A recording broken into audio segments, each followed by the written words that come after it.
Welcome to the Bet Most Sports Podcast. It is NFC West Wednesday. We are coming at you live in Norfolk, Virginia. I am your host, Avery Fuller, with my co-host, Stephen Trotman Bay, a.k.a. The Guru. And we got a special guest in the building today. This young man is the all-time leading rusher in UNC history. He's also a Super Bowl winning running back for the San Francisco 49ers. You better believe it. So show your love for Mr. Amos Lawrence. You better believe it. That's famous Amos. Yeah, he forgot the famous. Famous Amos. Definitely forgot the famous. Thank you guys for having me, man. Absolutely. It's a pleasure. It is an honor. You better believe it. And it's NFC West week here at the Bet Most Sports Podcast, so I definitely had to rep my colors. You know, even though if you take a look at the Guru, he repping his colors for the sake of, you know, he got to represent his joint. 2 against 1. It's 2 against 1. But okay, so listen, it's been a great week up to this point, especially for the 49ers. But before we move towards the NFC West, I do want to kind of take a moment of silence for the great Bill Russell. We lost him this week. He was a inspiration and a pioneer to help black people get to where we are now. So just take a moment of silence for him.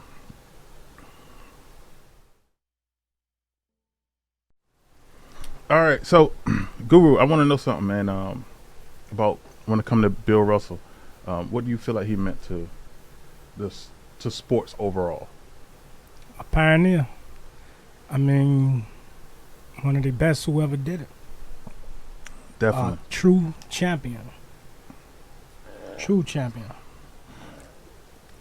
Famous Amos, you actually got to see him. You know, we didn't really have that pleasure. What you think he brought to the game?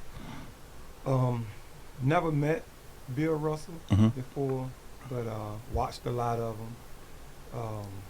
I think he paved the way for a lot of guys to get to where they were in the field of sports. And he also was very important in helping, you know, black athletes, that black movement to help black athletes, you know, get to where they were in sports as well. Which it was needed. Yeah. You know what I'm saying? Especially during that time. Yeah.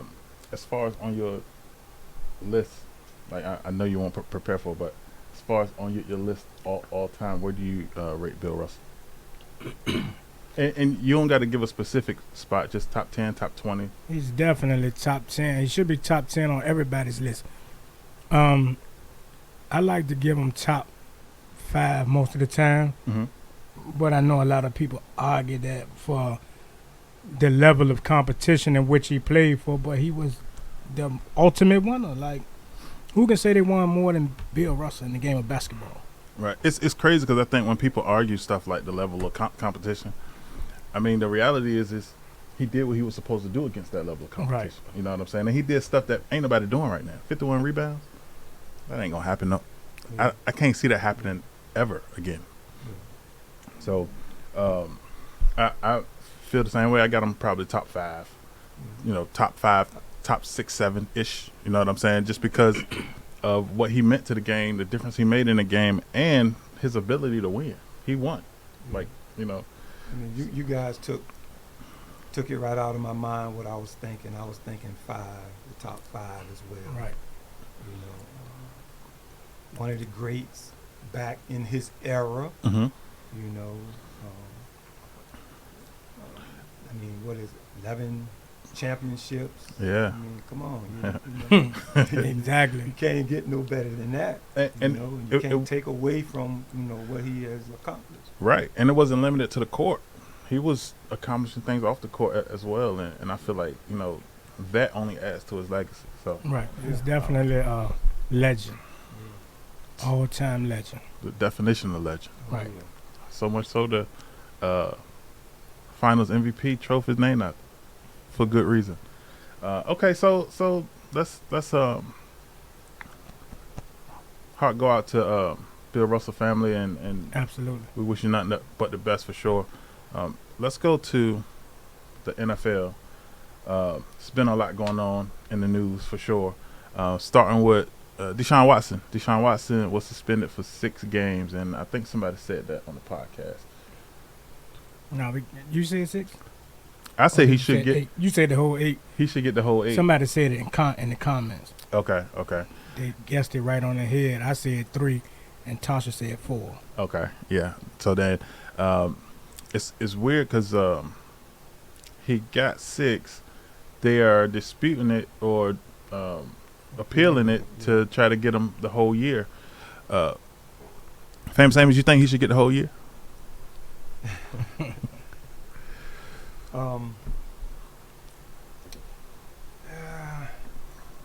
I can't really say, what he's been, accused of doing. I'm not making light of that either. But my input and what I think he should get don't really mean a whole lot. Right. I think my biggest thing, to me, the things that stand out is in 17 months, it's been 60 masseuse that he's been kind of dealing with. 24 of them had a problem. He paid 23 of them, and there's still one who got a problem. The person who gave him his time, she based it off of the 4 who was adamant about what he was doing. The other ones were kind of feeling like it was on the line, on the borderline, But what stand out to me is the 60 masseuse in 17 months. And why is it so many? That's a lot of masseuse, but then again, you called it before, Guru. It's a lot of happy endings. So definitely feel like he should get something. A whole year, I don't know about that. No. I feel like 6 probably worked well. 8 to me would have been better, but I don't got a problem with 6. Right. But the NFL is appealing it, and do you think they'll win? No.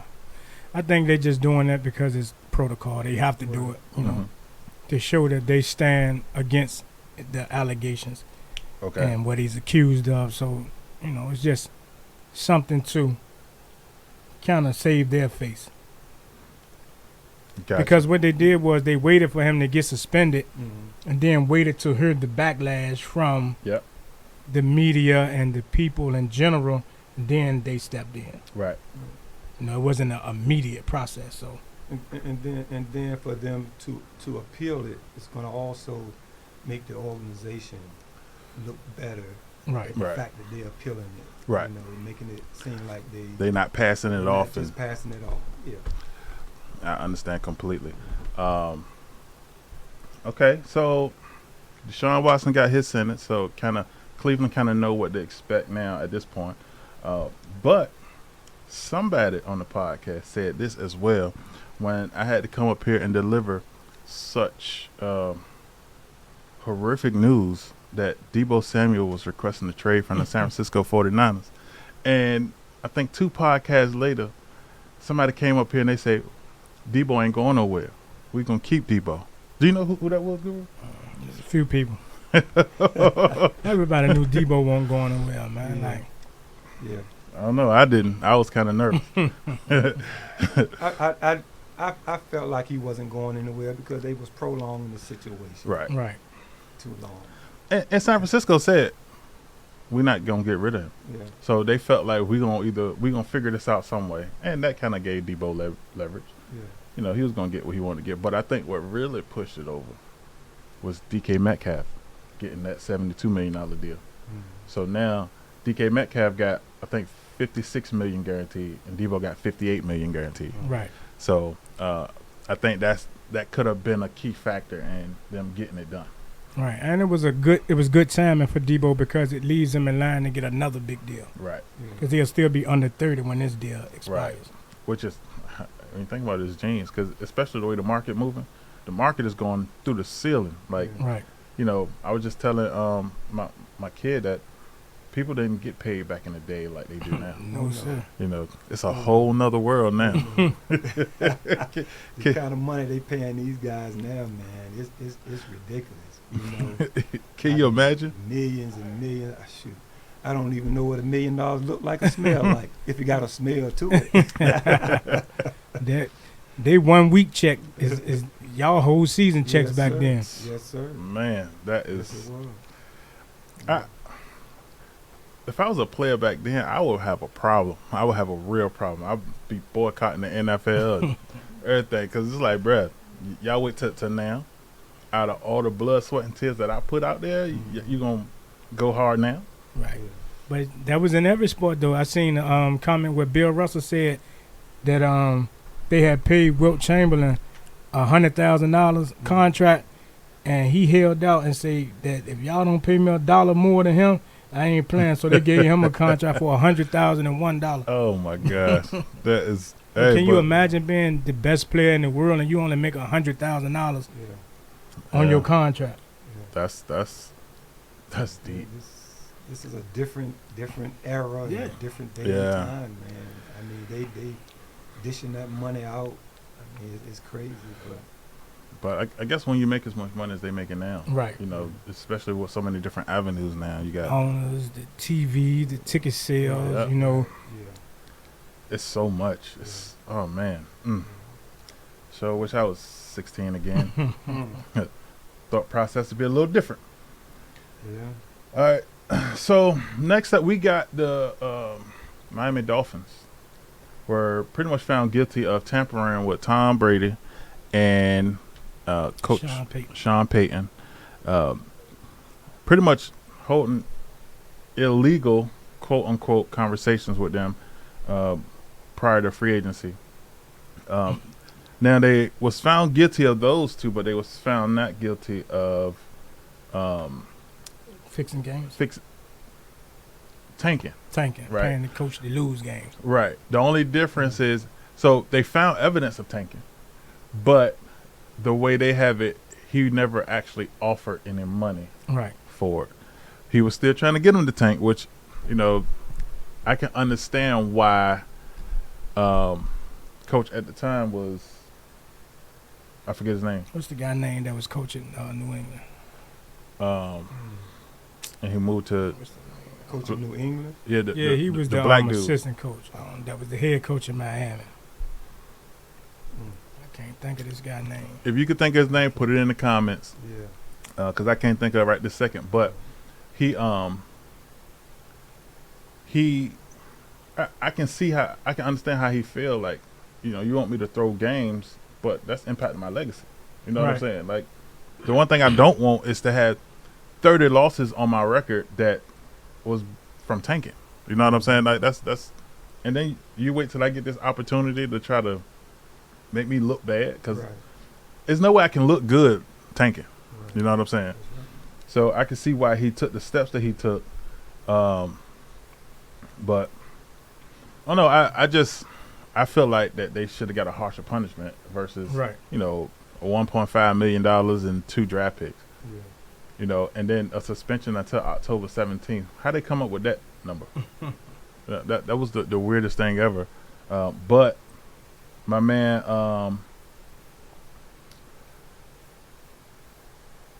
Calvin Ridley got suspended for a whole year. You know what I'm saying? Lost $11 million. And all he did was place a bet on a game that he ain't playing in. So it's a tough call, man. Yeah. Family Layman, what you think the impact of those draft picks that they're losing gonna be for their team? For Miami? Yeah. I think it's going to be, devastating. You know, it all depends on what were the draft picks. Were they number 1 draft picks, or one is a first rounder for next year, and then one is a third rounder for 2024. So I think it's just based on what they need and what's available. You know, it's a tough loss if they need a quarterback and Bryce Young is available. You know what I'm saying? Like that's a tough loss. But outside of that, you know, had he got Tom Brady, that would have been a tough game. You know what I'm saying? So, I don't know. I feel like more should have happened though. That's they looking at trying to get rid of Deshaun Watson for a whole year for something he was found not guilty of, but they was found guilty of it, and it's no significant punishment. You know what I'm saying? Yeah. So, I don't know. Why you think that is, Guru? They're a little lighter on the organizations than they are on the players. Which is crazy. It's very crazy. But did you notice that all the teams that lost the first round draft pick had something to do with Tom Brady? New England lost it for Deflategate. Then New England lost it again for Spygate. Now Miami lost it for tampering with Tom Brady. So Tom Brady is attached to all the teams losing first round draft picks. Tom Brady is the greatest risk in sports history. I'll take my chances. If I can get him, at least I know I'm going to win. Shoot. Absolutely. All right, so let's get into this verses that we have. Right now the verses that we have is very substantial. 2 Hall of Famers, of course, and we're going to be looking at Eric Dickerson and Walter Payton. They are 2 legends in the NFL. They both contributed to the game in such a way that it's going to last forever, period.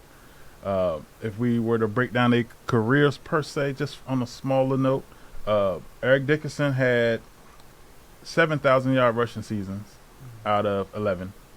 4 of those seasons was over 1,500 yards rushing.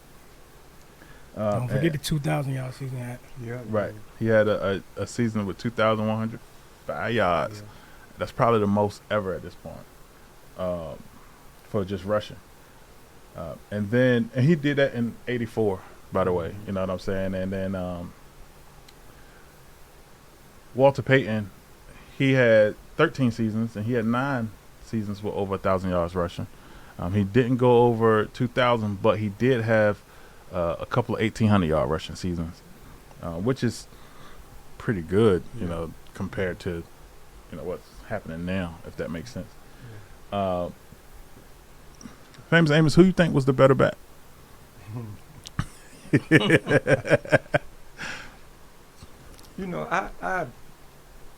I have a problem sometimes when, the sports world try to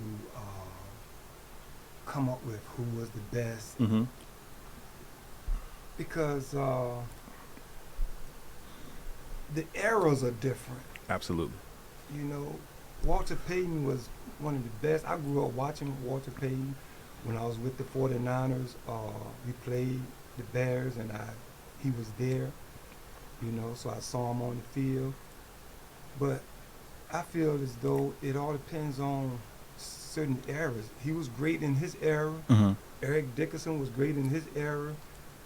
Barry Sanders was great in his era. And that's the way I look at it. Right. I don't really look at one person being the greatest. Right. Just like I don't look at Tom Brady. Yeah, he has 7 Super Bowls and his stats are great, but he was great in his era. Joe Montana was great in his era. That's the way I look at it. Gotcha. Right. To pick one guy out of every era and say, they're the GOAT. Yeah. I don't go with that. I can't disagree with you because, you're 100% right. Every era is different. Yeah. And when you kind of going across all the eras and trying to find one person doing something different than everybody else was, or having more technology, for instance, than everybody else, you know what I'm saying? It's hard to put them in the same situation because they didn't have to endure the same things. Right. Yeah, I was at work the other day, and I was on my computer watching different highlights of different running backs. I watched Barry Sanders, and you all brought up Eric Dickerson, and different guys, man, and whew. Those guys were beasts, man. Yes, sir. They were definitely running. But, hey, you was a beast, too. You know what I'm saying? When I Google all-time leading rusher UNC history, you know what came up? Famous Amos Lawrence. Yeah. You know, Number one. number one. So you know that you was a running dude, brother. I tell you one thing.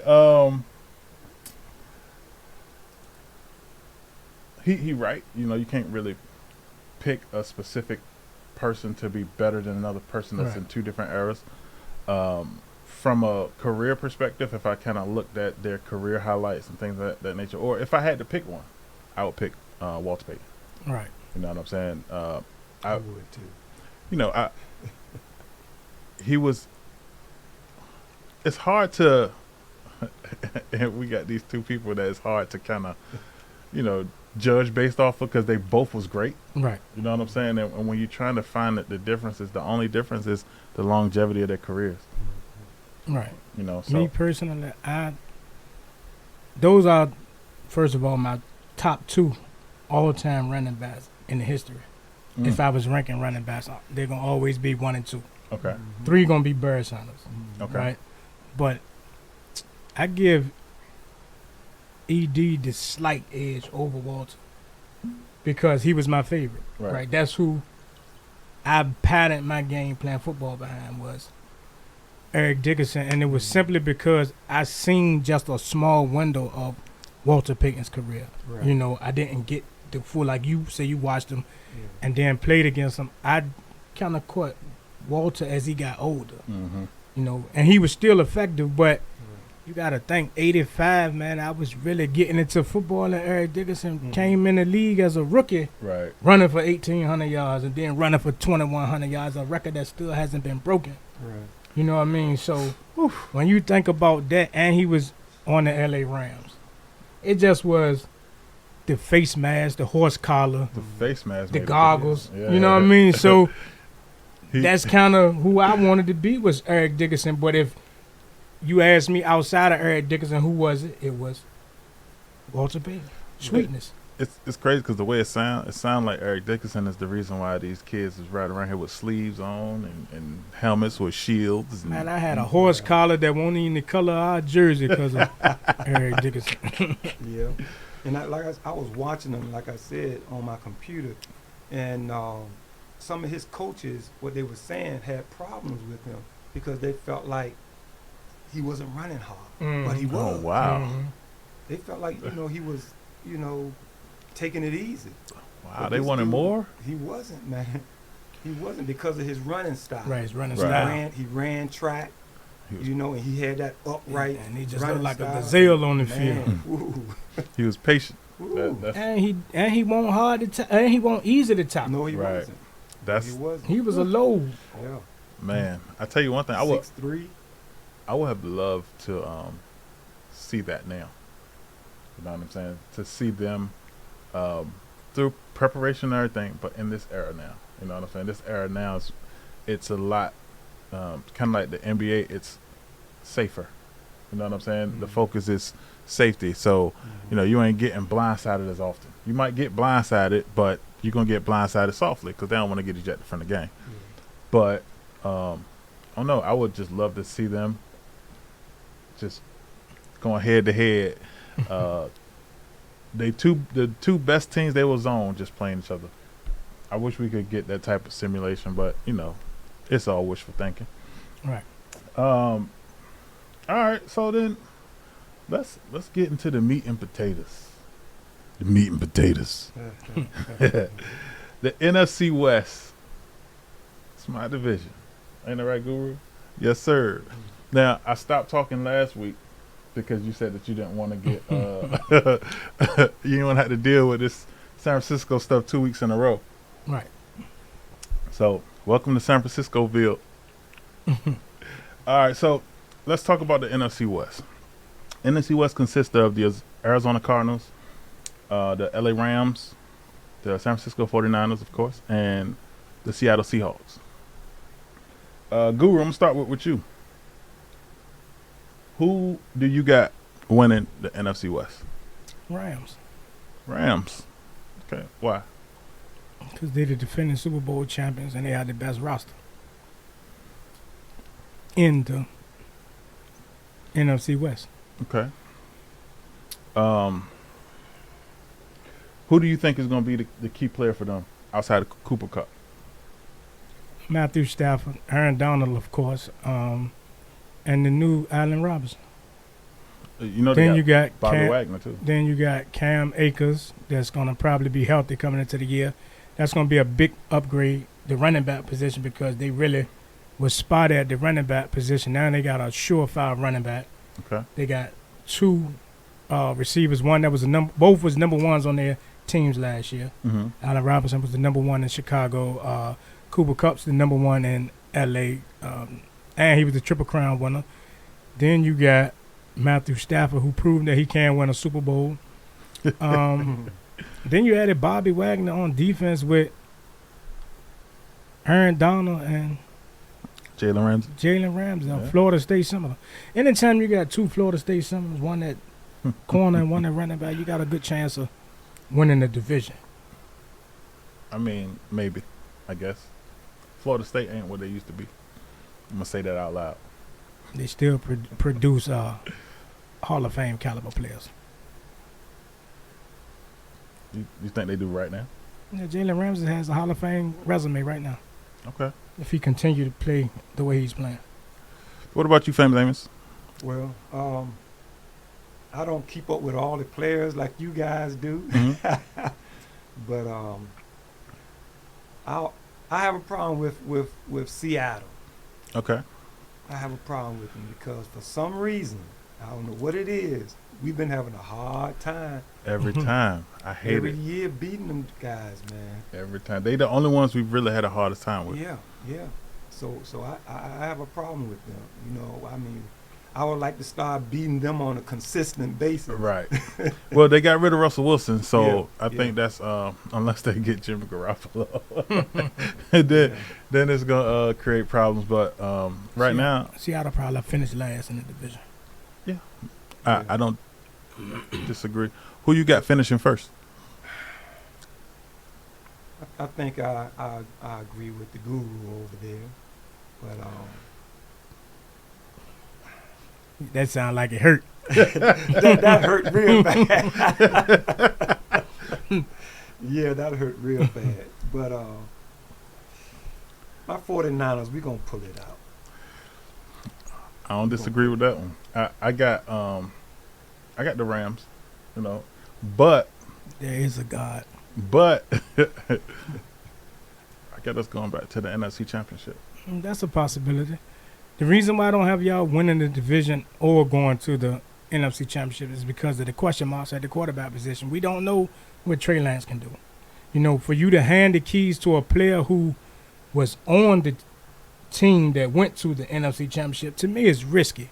You know, It says a lot about the coaching staff because, of course, they see what we don't see. Mm-hmm. But can you imagine having a quarterback on your roster that you paid $100 and something million that took you to the Super Bowl and took you to the NFC Championship, and then you just pass the keys to a second-year player who has proven nothing in the league with a Super Bowl caliber roster? Yeah, like that is, to me, I don't agree with that. I look at it like this.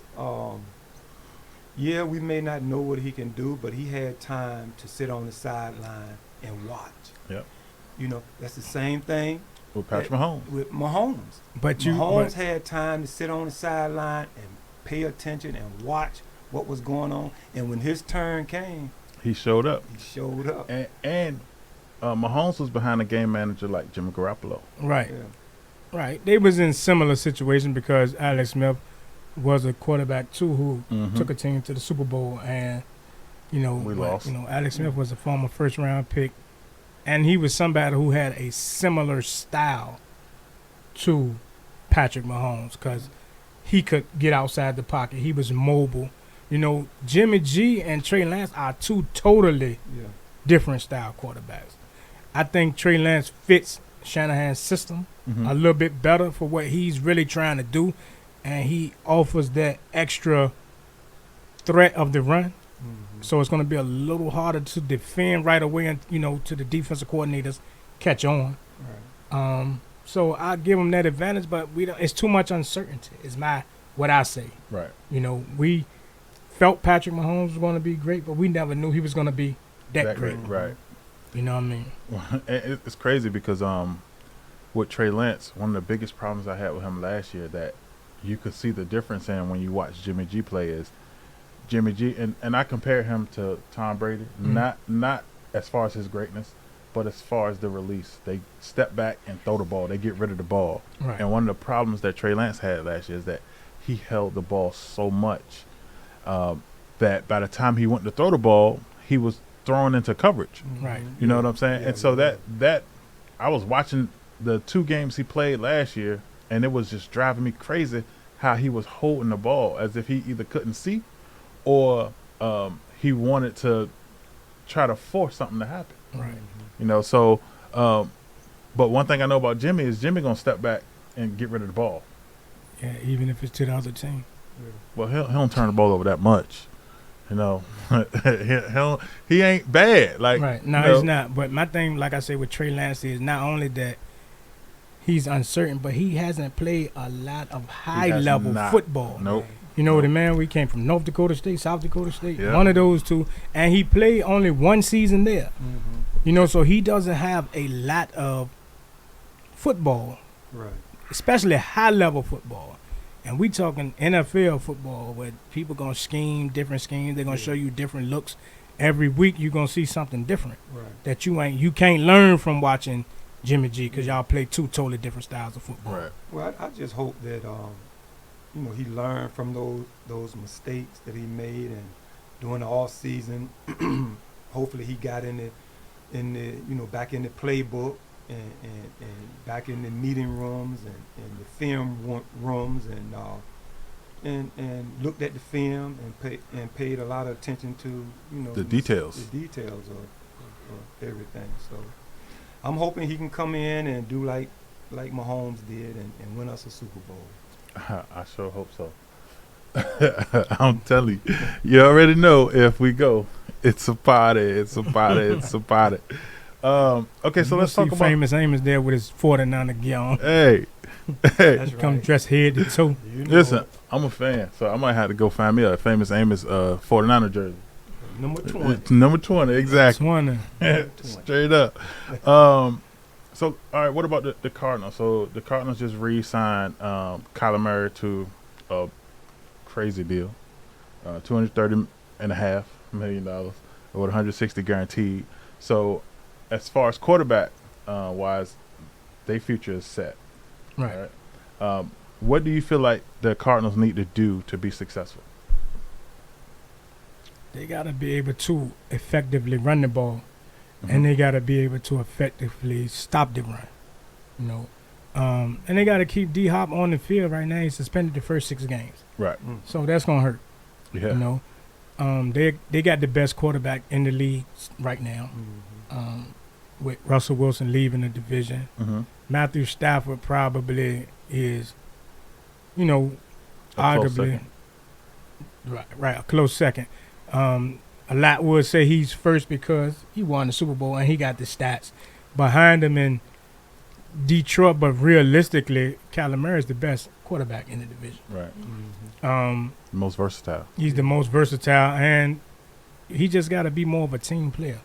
If he could put the team first, you know, from what I'm hearing, he doesn't like to study film. You know, he throws his teammates under the bus. He lacks accountability, and those are things that hurt you at that position. Absolutely. Because it makes guys not want to play with you. Right. One thing they can't say is that Arizona did not put him in a position to be successful. Right. Because on paper, I almost feel like they're better than the Rams on paper. I think the Cardinals, they're knocking at the door Right. right now. You know, there's a possibility that they can, like the Groove just spoke, if they get all those pieces together, you know, like they should, and Kyler Murray do what he's supposed to do and take on his responsibilities like he should, and pull his team together, they knocking at the door. That might be what they're missing, that leadership, that Right. you know what I'm saying, that's needed. I mean, I know they got it on the defensive side because J.J. Watt, he's a leader. He's a proven leader. But on the offensive side, which is the side that in many ways count more, in this league. I don't see it, but it needs to be there. Right.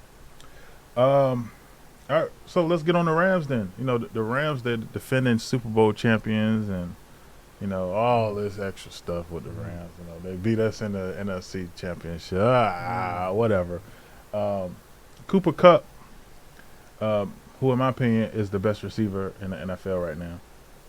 Right now, of course. And that's over Devontae Adams or anybody else because he showed the ability to show up when it counts.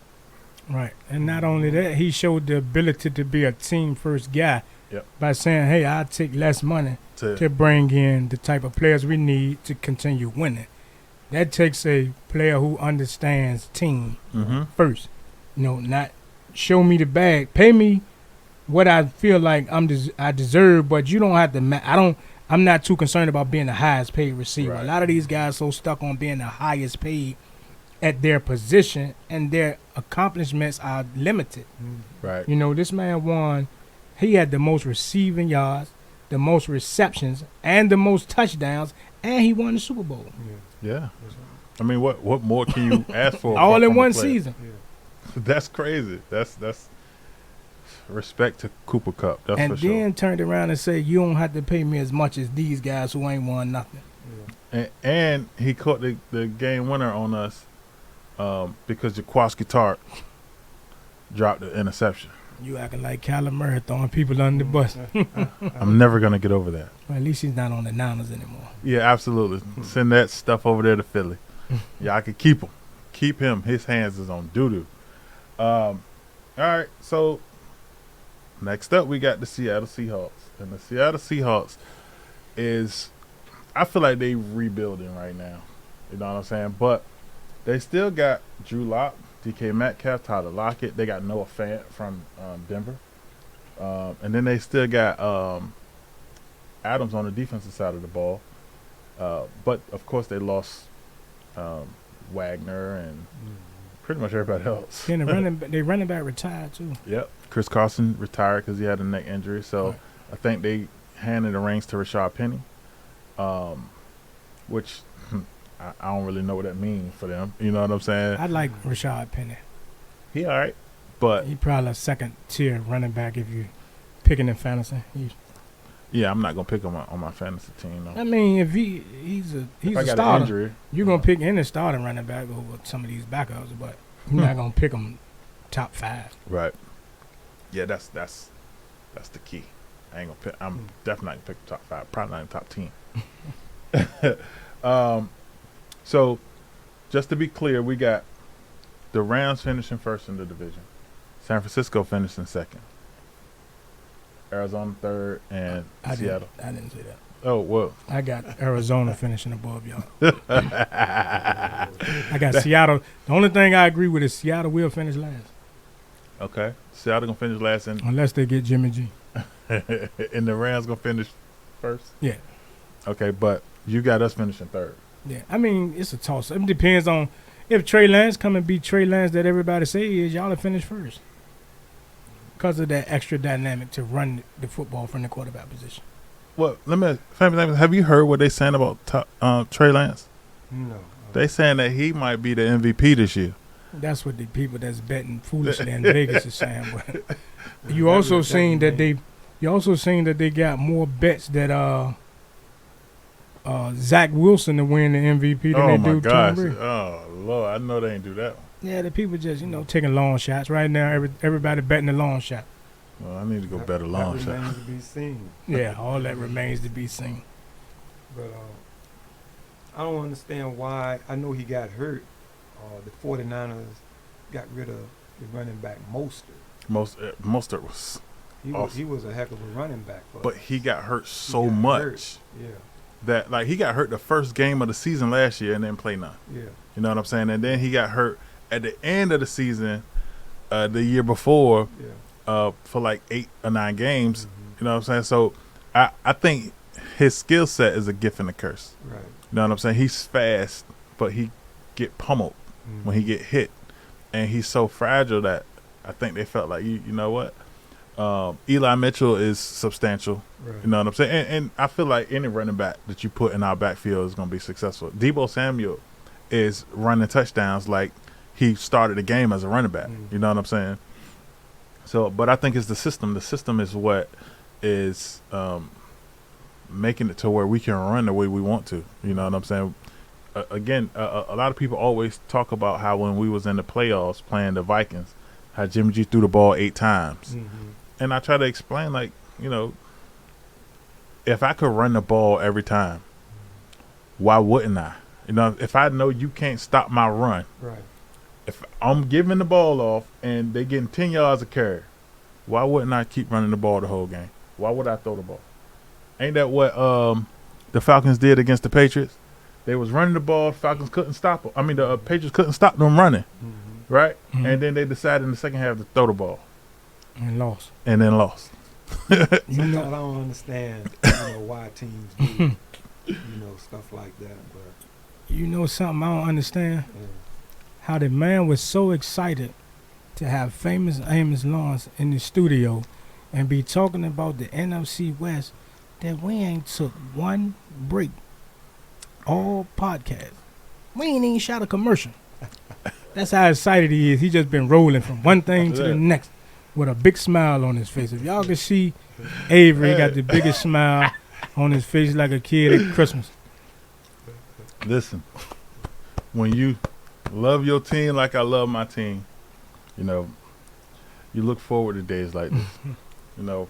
Before I came to the studio today, I went to work, I got off, I went home, and I looked in the mirror and went inside my shed and found my San Francisco hoodie and my San Francisco jersey. And, I came and looked at myself in the mirror once I had it on. I was like, yeah, even though it's a Jimmy G jersey and we're probably going to get rid of him, that was my guy, and I know it is what it is. But no matter what, I woke up this morning thinking, we get to break down the NFC West with famous Amos. With a Super Bowl San Francisco 49er player. That's right. Can you Super Bowl 16. Super Bowl 16. Hey, do you know how you seen how them rings look now? They got the thing that twist off the top and they got so many diamonds. The rings now, they got the thing you twist off the top, and the top will turn into a charm for a necklace.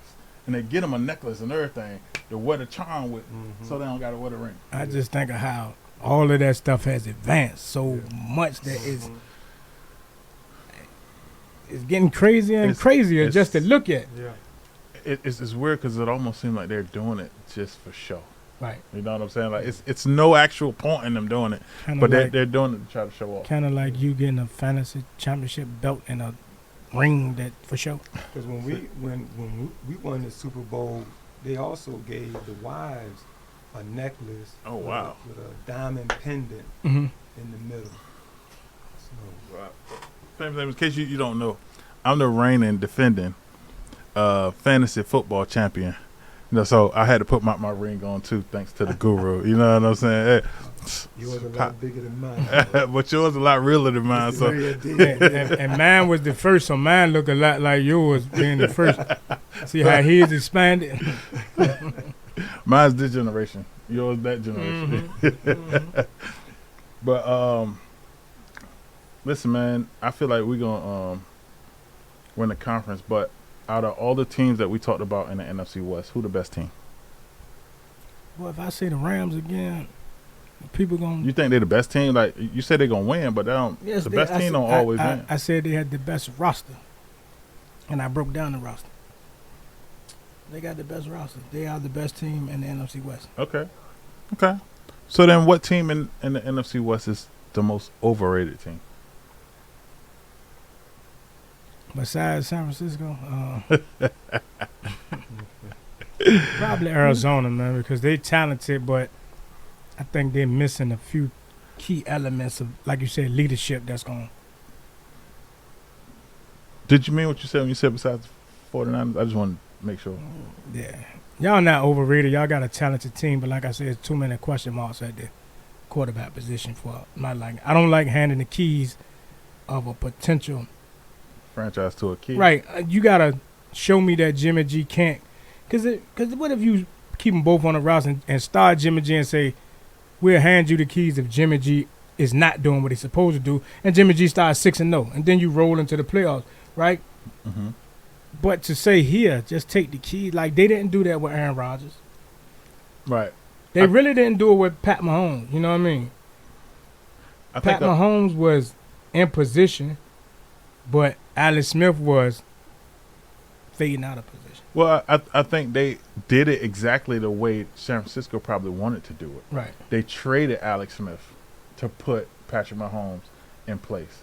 And we probably want to trade Jimmy G, but we don't got a suitor yet because those needs aren't there yet. You know, everybody addressed those needs in the offseason, and that kind of made it a little more difficult, especially with him having an injury and everything of that nature. But, I mean, listen, I would rather keep him on the roster and sit him on a bench. Just in case Trey Lance stink up the place. And then week 5, if we 4-1 or 5-0, then, you know, send him on. I'm okay with that. But it varies. Famous Amos, who you got? You can never count us out before the night. Absolutely. You can never count us out because we done been to the Super Bowl, twice? Mm-hmm. Twice. We lost. Right. One year we had a losing season, and the next year we come back and go straight to the Super Bowl. Right. So you can never count us out. But this is what I'm saying, not with a second-year quarterback. Right. Right. Not saying that it can't be done, but I don't. Wasn't Patrick Mahomes a second-year quarterback? I'm talking about the Niners. Right. I'm just saying, like, it's possible. It's not like Trey Lance is shown to be trash. He hasn't shown to be nothing because we haven't seen enough of him to say he's good or he's trash. Right. We haven't, but they have enough to at least make them feel comfortable making that decision. I just think that they're in a situation where they're over Jimmy G. And one thing I do like that they did do was get it out the way as soon as possible. Like there's no controversy. Trey Lance is our guy, and we moving on from Jimmy G. I do like that fact because that alleviates some of the pressure on them. Well, they had to do that. Exactly. And I think that's why they made that decision. Right. Because they had to either make that decision now or deal with the questions every time they're at the podium. Well, did everybody know what Mahomes was going to do? No. Because I put both of them in the same boat. You know, Mahomes was standing on the sideline. Right. Be careful now what boat you put Trey Lance in. Be careful. He was sitting on the sideline. Yep. Just like Trey Lance. Sitting behind the window. Sitting behind the window watching. And that's what Trey Lance is doing. He's sitting on the sideline watching. So, you know, nobody expected Mahomes to come in and do what he did. Right. So how do we know what Trey capable of, right? And we're going to find out. We're going to find out. We're going to definitely find out. All right, so look, let's take a break, man. Let's take a break because we got more coming up with Famous Amos for sure. You know, San Francisco all day, baby. Bet More Sports. We'll be back.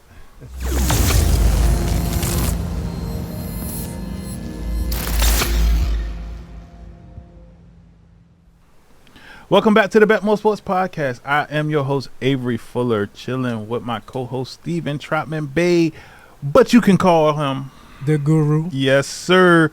And again, if you did not know before, you know now. We are sitting here with the all-time leading rusher in UNC history and the 84 Super Bowl winning Amos Lawrence.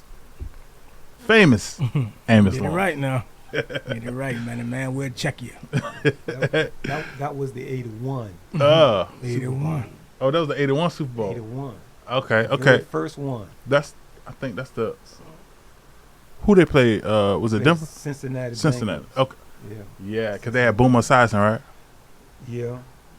They had Big Pete Johnson in the backfield, Ickey Woods, Ickey Shuffle. Ickey Shuffle. He was still doing that on the commercial. 81, man. That was before you born, huh? That's the year I was born. Oh, you was born. Yeah. So he got the first 49ers Super Bowl in the year you was born. Yeah. Ain't that something? This is special. This day get more special and special in here, bro. every time we turn around. But we spoke about the legend, right, of Bill Russell, right? And he passed for him and transitioned on. But we are here with actually what I like to call a living legend. A living legend, absolutely. Because if you can be the all-time leading rusher at a major university, that's a great accomplishment, especially coming from Diggs Park. How does that feel, man, when you see your name #1 everywhere you look? Like, I see the smile coming, so I know it's a great accomplishment, but how does it feel, actually? Well, for me, it's a great feeling because it wasn't what I expected when I went to the University of North Carolina. I had one of my teammates that played with me at Lake Taylor, a guy by the name of Ricky Barden. He played quarterback at Lake Taylor and defensive back, and he went to Carolina a year before I did. Right. So he kind of kept me up on what was going on there, you know. And I'm going to just say it the way he told me. He called me one day. He said, "Aim," he said, "they got this big white boy down here by the name of Mike Voigt." He said, "They love him to death." He said, "But he's a senior. And once he leaves," he said, "Man," he said, "I haven't seen another running back down here that have the talent that you have." So I knew right then where I was going. But I never expected. All I wanted to do when I went to Carolina was just make the traveling team. Because Ricky had told me, he said, "Well, we got a practice squad that don't travel, and we got the traveling squad." I said, "I just want to make the team, the traveling team. I want to go there and be productive. I'm not going anywhere sitting on nobody's bench. I'm going to play." Right. And I went down and did what I had to do. I didn't start all my freshman year until the 5th game of the season, and ended up with over 1,200 yards rushing as a freshman. And each year after that, over 1,000 yards. Nobody else has ever done that. And probably at the never time, will. Tony Dorsett was the first running back. He played at University of Pittsburgh. He was the first running back in the history of college football to ever rush for 1,000 yards 4 years in a row. Then I came in to North Carolina, and I was the second behind Tony Dorsett. And in 4 years, he rushed for 4,391 yards. Yes, sir. That is crazy. I love that. Absolute great accomplishment. Oh, man. Playing with Lawrence Taylor. The greatest, man. The greatest. Before you go any further, what would you rank Lawrence Taylor as players coming out the state of Virginia? Just coming out of the state of Virginia. Would you say that he's the greatest to ever come out this state? Yes. You know I'm going to say that. I mean, somebody said that he wasn't as great as Michael Vick. No, I didn't say he wasn't as great as Michael Vick. What you said. I said Michael Vick was a game changer. And LT was a game changer. For that reason, I gave Michael Vick the edge because of the position he played and the way he changed that position, period. LT changed the position that he played. They wasn't even recording sacks when LT came into. You know if they was recording sacks when LT came in the league? Let me ask you something. We wouldn't even be talking about sacks. Let me ask you something. If you are a GM and you are you're in the process of a draft, right? And your team need a quarterback and a linebacker, who you gonna draft first? LT. I ain't saying LT. No, if you need a quarterback, and you need a linebacker. Let's break it down. Like if it's Michael Vick in the draft and LT in the same draft, I'm taking LT. I'm gonna have to take Michael Vick. Come on, LT changed the whole game. Right, he was waterboard crazy, man. Like, you know, and I got it, but Michael Vick changed the game too. Like, Michael Vick changed the game in a way that people didn't know what to do. And I'm gonna be honest, I feel like personally that if Michael Vick didn't get in that trouble with the Dogs, he would have had a much better career than he had. I agree with that, but he wouldn't have had a better career than LT. I don't even put LT and Michael Vick in the same sentence. In the same sentence. No, you can't. I don't even make that a comparison. It ain't at all. Right. I mean, one is the greatest of all time. Arguably on the defensive side, you got LT and Dion, arguably the two greatest defenders that ever played football. Well, I got LT over Dion. Yeah, I'm saying, but if we going front end, back end. Okay, got you. Right. But you know, to play with LT, you played with him 4 years. All 4 years at Carolina. How was them matchups like? For you to sit on the sideline and get a first-hand view. No, to be at practice and have to run against that Oh, joke. my gosh. Yeah, I practiced against him a whole lot, Mm-hmm. you know. But man, he's the best. He's the best. Man, that's and don't get me wrong, I was an LT fan, especially back in the days when I think the Giants had Ernest Biner. Nope, that's the Redskins. Y'all had O.J. Anderson. Mm-hmm. Y'all had Phil Simms at quarterback. Mm-hmm. I think one year y'all had Jeff Hostetler. Yep. Like I was a fan of the Giants. I mean, they didn't supersede San Francisco, Right. but at one point, especially when LT was playing, I was rooting for him. You know, when I moved to defense, that was the reason why I moved to linebacker. The coach said, when I was 10 years old, he said, "You remind me of a player, Lawrence Taylor," right? And I really wasn't that hip to LT back then, And I started watching and studying it, and I've never and probably never will see a player play with that tenacity, that fierceness. Like, I done seen times where LT beat a triple team and go to the sideline and say, "Y'all gonna have to do better than this, boys." Mm. That's right. Man, that's crazy to have the level that of type confidence. And he was a lot faster than people. Right. thought he was. Mm-hmm. I done seen LT when we was in college and we played the University of Texas one year in a bowl game and beat them. I done seen LT run a wide receiver down, run him down. Wow.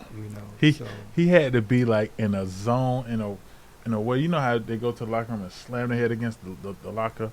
He had to be in that type of I'm going to get everything that's coming my way zone to be a linebacker and chase a wide receiver down. Yeah. The man was fast, like versatile. He just did it all. Can you imagine the man running fast as a wide receiver and strong as an ox coming off the edge? Like, what can you possibly do? He changed the game of edge rushers. Yeah. Is it possible to have that again now? With this technology, yes. But the whole complete package. That's the thing that a lot of these guys is missing when you comparing them like the Von Millers and the Khalil Max, the LT, is the ferociousness. Right. The tenacity, the willingness to say, man, that you cannot block me with your best. That's what on my worst day. That's what I see in old Nick Bosa? Yes, sir. He's an animal. I just think that certain players are blessed Right. with that type of gift. Like it's a mentality, right? Talent, yeah. They're blessed with that. It's not something that you can, coaches can coach. Right. Either you have it or you don't. 100%. And that's one of those things where they come to training camp and it ain't nothing that the coaches on the sideline is going to be able to do. Yeah. You got some players who could be coached and be made better, but some players are just raw talent. That's they what come out there and, all the coach can do is explain the system. Mm-hmm. Right. And they try to work within the system. But I'll tell you one thing. I would love to have experienced what you've been able to experience. Absolutely. Because you was a 4th-round draft pick, right? Yeah, by the San Diego Chargers. What was that like?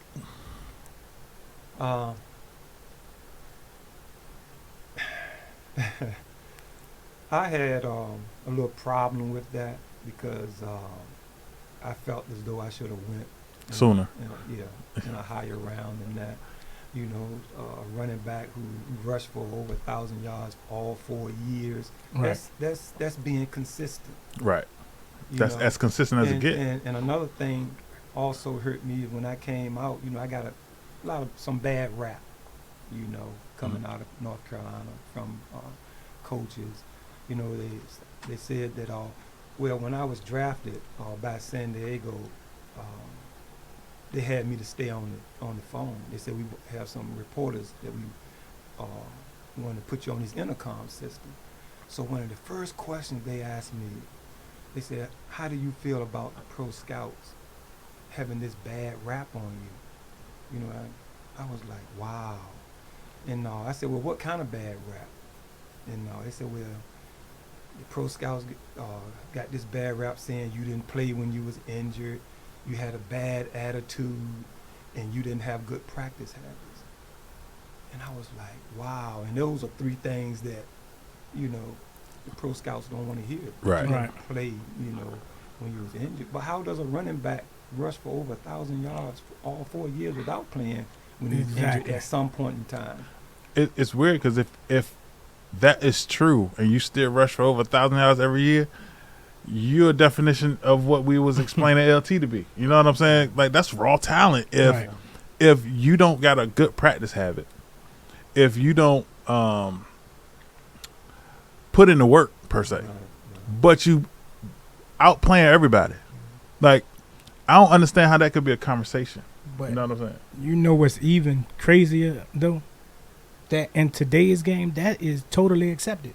Like, these players do not play through injury, and these players don't really show up to practice. Like, the game has changed so much that what they knocked you for, they praised in this day's game. Right. That's true. That's true. So you would have been a number 1 draft pick in today's society because people truly don't play through the slightest of injuries. Like, because everything is about business now. Right. It's not about football. Right.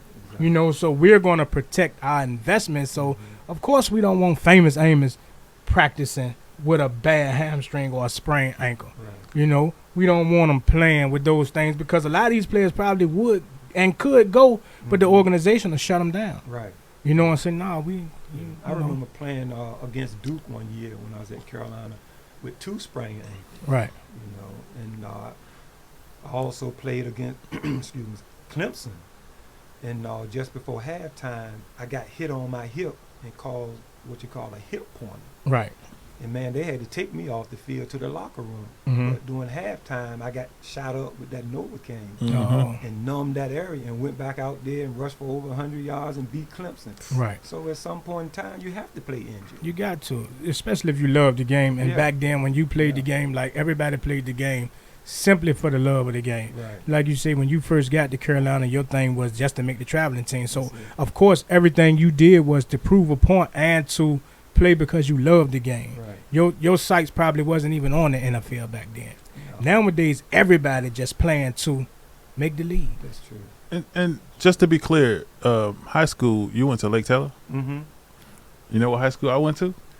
Let me guess. Don't say Lake Taylor. I went to Lake Taylor too for a little while, man. But so when you went to Lake Taylor, do you remember seeing famous Amos jersey in the glass by the gym? It is enshrined at Lake Taylor. Number 41. It been there. It is, yeah.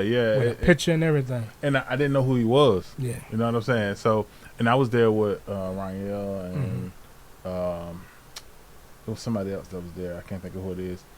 But, yeah, I had no clue who it was. I promise you. If I would have knew, because I watched your son play too, and your son, it was bigger than everybody.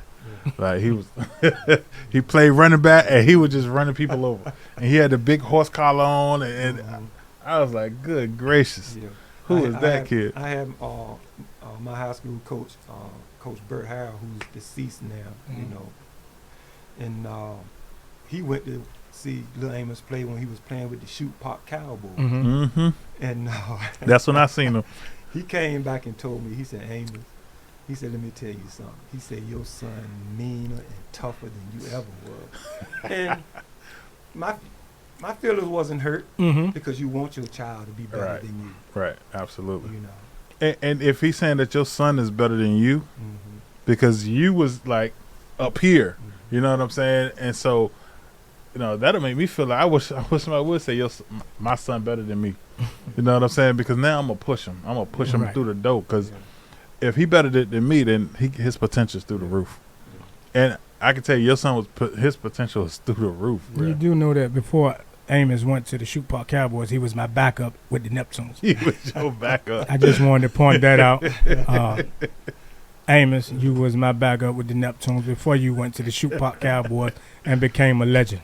Hey, if you put that in college football terms, he was just a freshman and you was a senior. It was a red shirt. Oh, red But yeah, shirt. that was a talented young man, to be honest. Very talented. Absolutely. But then you went from playing with the great LT to playing with Joe Montana. Whew. And winning a Super Bowl. Oh, man. Look, we cannot had, imagine. I don't know if y'all noticed, right, in this last a 30-day span, we had a high school state champion, Mm-hmm. a college national champion, Mm. and you are our first Super Bowl champion. Super Bowl champion. You To played come- with Roger Craig? No, Nope. Roger Craig came after me. Mhm. Okay, but Ronnie Lott was there, right? Ronnie Lott was there. We Okay. were all rookies. Mm. Ronnie Lott. I played with Joe Montana, Ronnie Lott, Eric Wright, Carlton Yeah, Rice was Williamson. good, yeah. A lot of those guys that played on that defense the year we won the Super Bowl, a lot of them were rookies. Ronnie Wow. Lott was a rookie. Eric Wright was a rookie. Carlton Williamson was a rookie. The only vet we had back there was Dwight Hicks. Wow. That's crazy. That Yeah. I had one vet back there, bro. And mentioning Ronnie Lott to me is one of the most underrated safeties in the history of the NFL. Like, when you talk about all-time greats, you don't really hear names like Ronnie Lott and Steve Atwater. But those guys who I pat in my game behind from a secondary standpoint. Like, I wanted to hit you like Ronnie Lott. I felt like Right. Because to me, from and this ain't got nothing to do with me being a fan, but I feel like Ron Lott the greatest. He was a safety, right? He Yeah. was the greatest safety of all time, Yeah. I'm not gonna say in my that. opinion. Yeah, he was great, and like I said, I feel like he's underrated. Right. But he's definitely in my top 5, top 10 safeties of all time. Definitely my top 5. You know, I got guys like, of course, Ed Reed. I don't feel like Ed Reed was better than. I think Ron Ed Lott, Reed but was just because of I the get it. style in which Ed played. Mm-hmm. You know, he could do everything Ronnie Lott did. You know, but his ability to be around the football so much and force so many turnovers, like he was really a punt returner playing safety. You know He what I was mean? a punt returner playing safety. Man, Good find Lord. that football and intercept it and run it back for 6. And Listen, it sounded to me like he was a safety playing punt returner. well, When you in the Both. GOAT conversation, you got to be a safety first. You know what I'm well, saying? you know what I'm saying is he had the speed of a punt returner and the field catching ability of you play punt returner, Yeah. so you got that you got to have a lot. It takes a lot to be able to see a gunner and feel a punt Right. at the same time, Yeah. and then turn it into a touchdown. And That's not no easy skill, no, because that punt is coming from a distance. and it's I way up in the air, and you got 2 people coming, and you unprotected. Yeah, and see that's where when I got to San Francisco, because I didn't get to San Francisco after the San Diego Chargers released me until the 3rd game of the season. I didn't go through no training camp with the 49ers. Mm. So when I got to San Francisco, that's what Bill Walsh put me on, all special teams. I started on all 4 special teams when I was with them. But it's crazy because like having like just listening to you talk, and you just said Bill Walsh, like you know, like The hey, all-time bruh. greatest 49er coach in history, arguably the greatest football coach in history. People still copying Bill Walsh game plan. to this What day. was that like? You know what I'm saying? Like playing under Bill Walsh. Bill Walsh was, to me, a genius type coach. Right? In preparing for a game situation, this guy, man, was he was off the charts. I mean, he was the type of coach where we had a game plan that whatever the defense had against us, we had something to counter attack that. And Bill Walsh was good at, counter attacking what the defense is trying to do to us. And I'm gonna be honest, like in any sport, if you can counter what the defense is doing, you won the Super Bowl. Yeah. Right. Bill Walsh. I mean, you hear stories about greats like Bill Walsh and Coach K and Phil Jackson and great minds like that, but to actually have someone in your presence that sat in the room with such a great mind, to have somebody that sat in the room with not only Bill Walsh, but Bill Walsh and Joe Montana and a film session, you know, because I was one of those players that studied film. Like, I love to study film, and I just can't imagine what a film session is like with Bill Walsh and Joe Montana. I can't imagine that neither.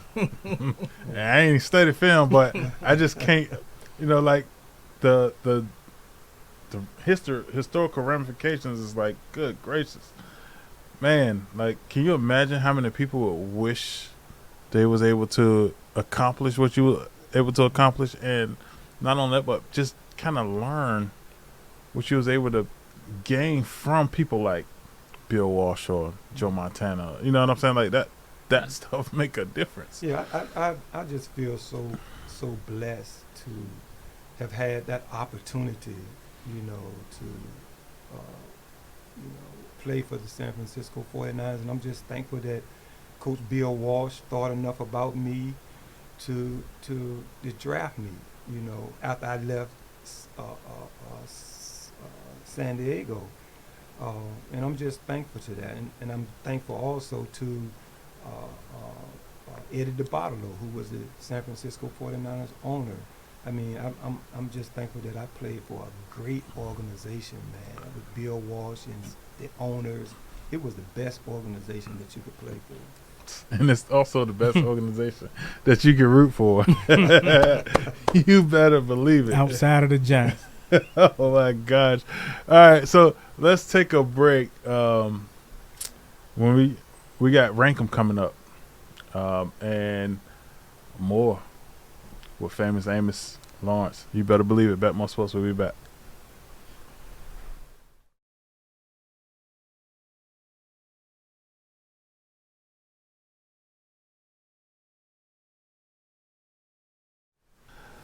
Welcome back to the Bet More Sports Podcast. I'm your host, Avery Fuller, with my co-host, of course, Stephen Trotman Bay, a.k.a. The Guru. And if you don't know, now you know, we got famous Amos Lawrence in the building, baby. Yes, sir.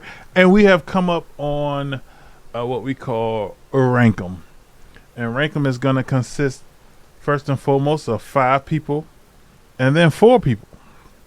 And so if you can take a look at the screen, you can see in this Rank 'em, we are including John Elway, Warren Moon, Joe Montana, Dan Marino, and Dan Fouts.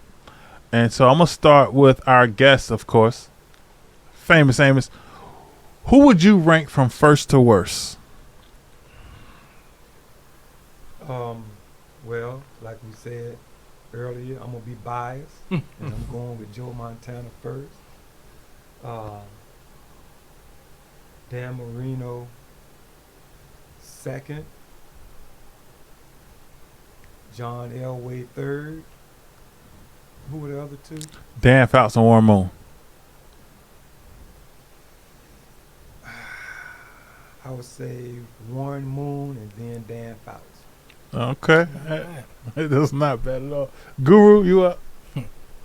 I'm going Dan Marino, Joe Montana, John Elway, Warren Moon, and Dan Fouts. Again, another good one.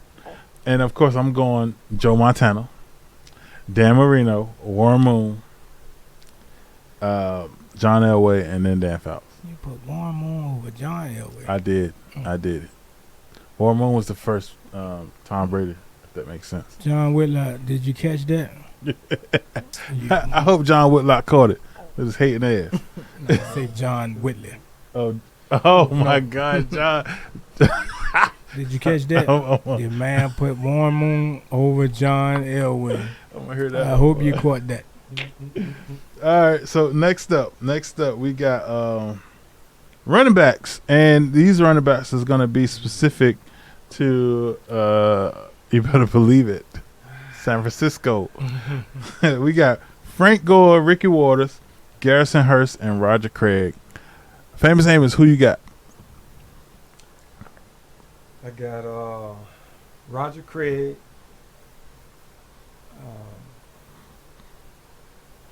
I go with Frank Gore second.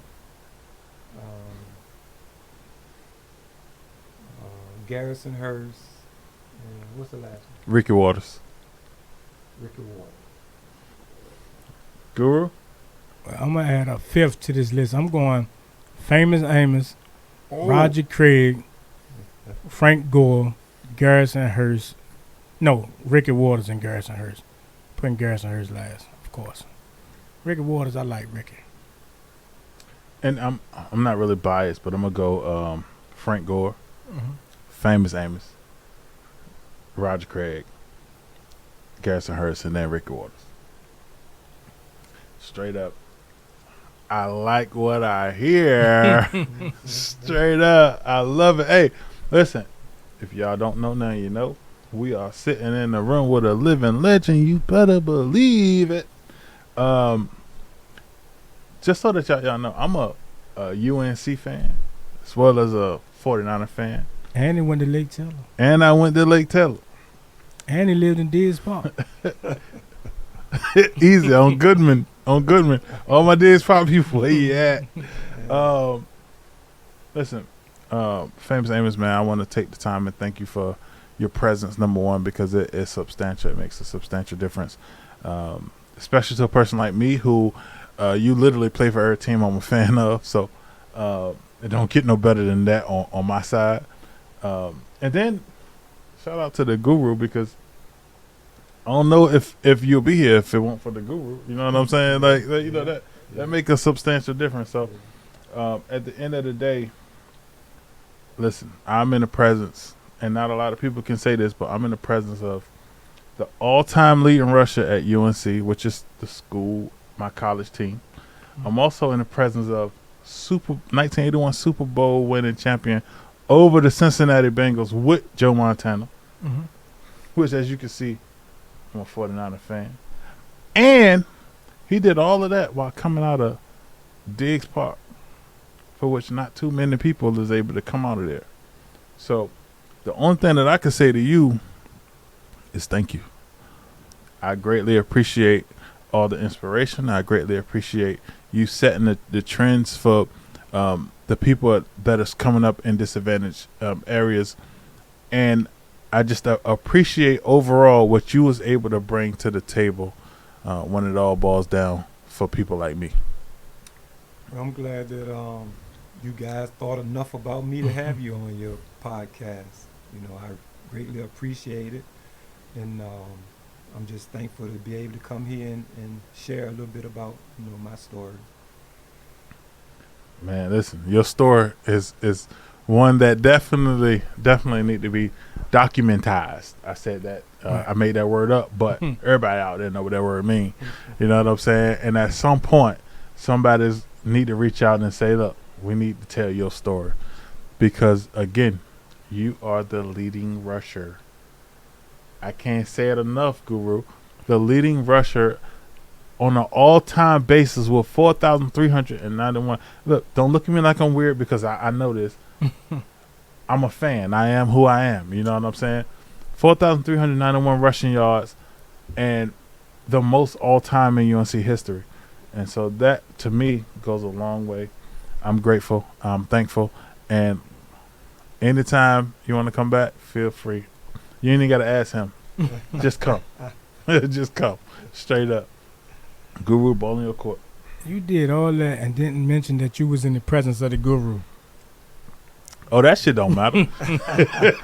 That's crazy. No, I've never came second to nobody. I'm second to Famous Amos, man. That just goes to attest how great Famous Amos was and how much Avery respects and admires Famous Amos, man. So we appreciate you, man, for stopping by.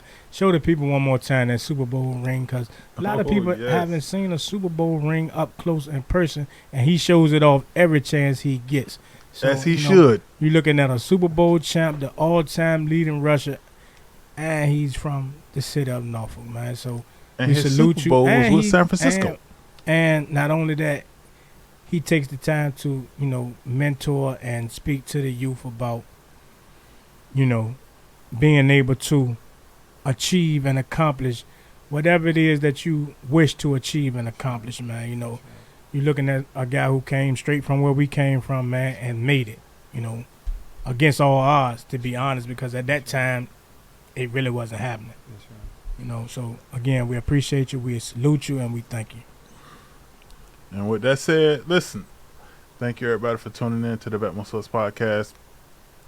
Make sure that you go like, comment, subscribe, and share, and visit our website, www.betmoresports.com. We got the app coming soon, and make sure y'all comment and show some love. Show some love, plenty of love, as much love as you can to famous Amos Lawrence. You better believe it. Bet More Sports. We are out of here.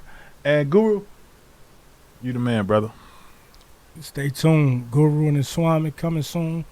And the Bet More Sports fantasy show is coming soon. So be on the lookout for that. If you love fantasy football, we're going to give you all the insight that we can give you. All you got to do is subscribe, and it's free. And not only that, but we got a Bet More Sports Fantasy League that's going to be popping in there. Soon. Details coming soon. You better believe it. And, of course, if you don't know, now you know. The fantasy champion is... Oh, my God. The fantasy champion... Famous Amos done showed his Super Bowl ring. Now he want to show his fantasy ring and his belt. I'm looking for we done threw the belt in the trash. Where my belt at? You don't see my... If y'all been watching the podcast, y'all know he got the belt. We're not going to waste these people time looking for the belt. I know exactly what the belt is, and I'm not going to tell anybody. Fantasy, tune in till next week. Hey, thank you again, and Bet More Sports. We are out of here. Peace. Till next time.